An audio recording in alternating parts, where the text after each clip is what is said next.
Okay, so before I start, disclaimer. These are my opinions. They're not facts. And there are many types of women out there, so there are people who might disagree.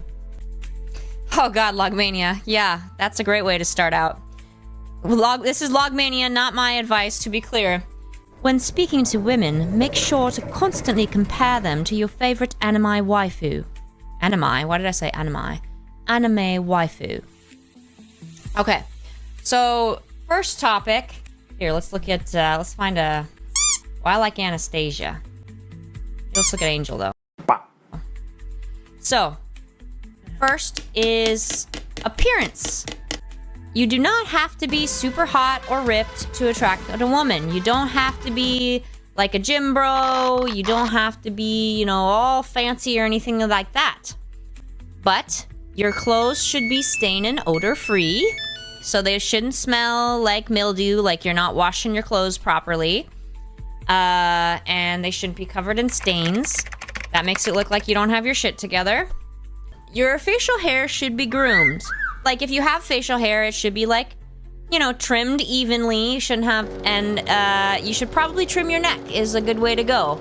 If you've got your beard, have your neck trimmed and tidied up. Out of context, God. You don't have to be rich either. Your clothes should be stain and odor free. Now, most important though, you must smell neutral, if not smell good. If you smell bad, that is a very, very bad.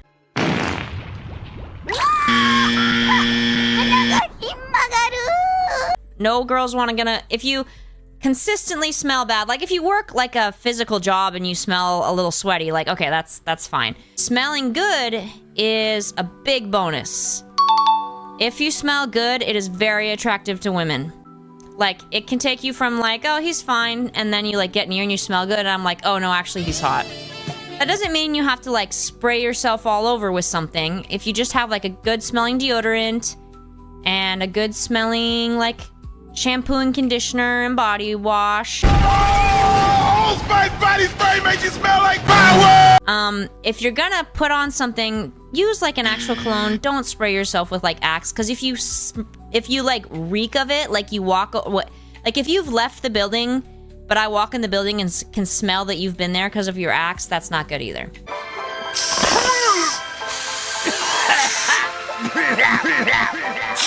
Yeah, don't go with Axe smell. Yeah, exactly, Rigginss. That's middle school locker room, exactly. It's a really important one if you're on an app.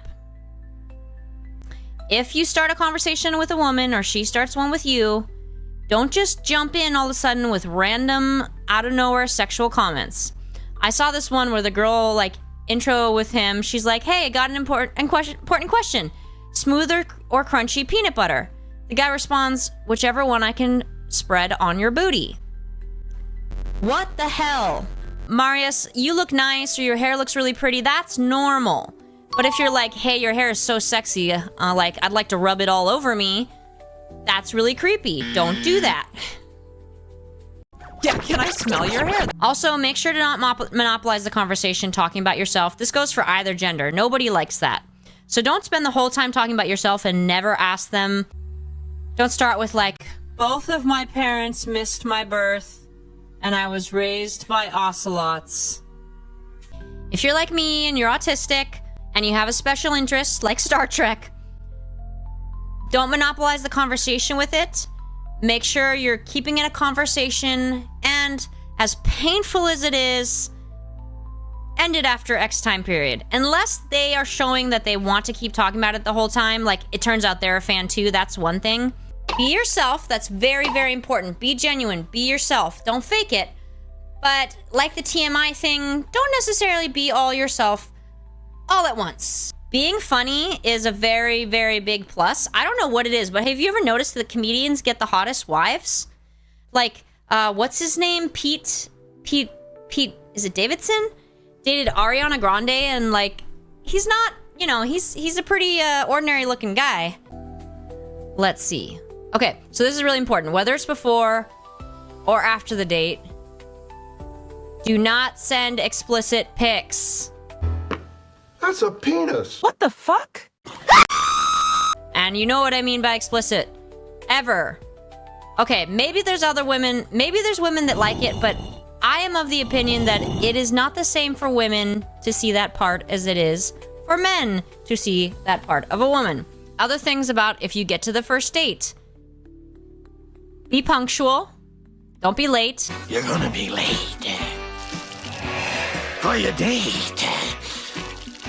For your date. Dress nicely. Don't be sloppy, but also don't be like weirdly formal. Like don't show up in a tux to take her to a cafe. That's really weird. Okay, let's see. Follow the hygiene rules. That's important. Personally, I think it's best to keep the first date casual. Not everyone agrees. Some women want you to take them for a nice dinner, and I think it partially depends on like, if you're someone who's like an engineer that makes $200,000 a year, then I don't think it's the most unreasonable thing for her to want you to take her somewhere relatively nice. But if you're working like a minimum wage job and she wants you to take her to a steakhouse, she's just using you for a nice meal.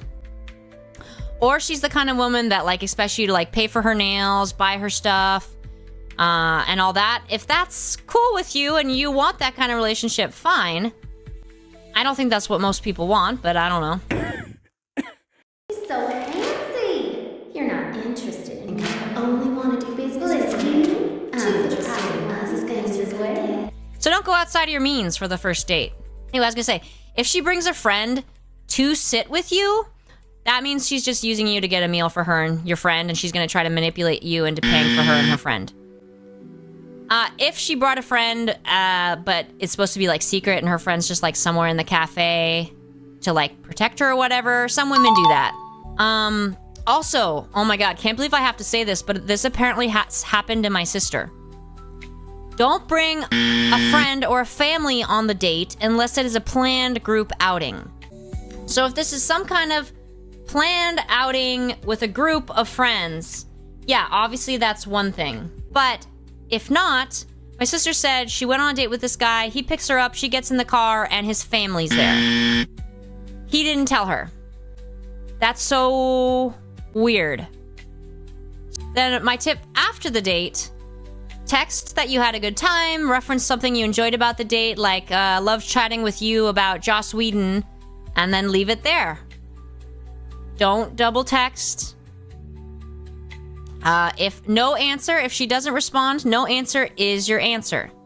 If she likes you, you won't need to double text. She'll text back right away. Or if she's playing hard to get and takes a while to text because she's playing hard to get, well, then that's obviously a red flag for you, right? Oh my god. Okay, so then if the date doesn't go well, this is important too. If the date doesn't go well, it doesn't mean there's anything wrong with you. Don't take it personally. Sometimes it's just not the right match. Perfect example. This guy took me out for a nice dinner. Was already not super into him, but I decided to give him a chance. He took me to this nice dinner, which again, I felt really uncomfortable because I was already not super into him. And just like the date made it clear to me, I was like, yeah, this isn't a right fit for me. But I felt really bad because he was like super nice. Like there was nothing wrong with him. It just wasn't the right fit. Like we just didn't vibe for me. So like, you know, we didn't go on more dates, but it wasn't like there was nothing wrong with him. To be very clear. You don't have to be perfect. If she's the right person and likes you, then little things don't matter. So like, you don't have to be like sweating bullets the whole time to make sure you're not making any mistakes. Like little things don't matter if they like you. Now big mistakes like a creepy sexual comment, yeah, that's gonna ruin it. Yeah, can I smell your hair? If she likes you, it's gonna work out. If she's right for you, it's gonna work out. If not, then they're obviously not the right person for you. Now I realize that's easier said than done.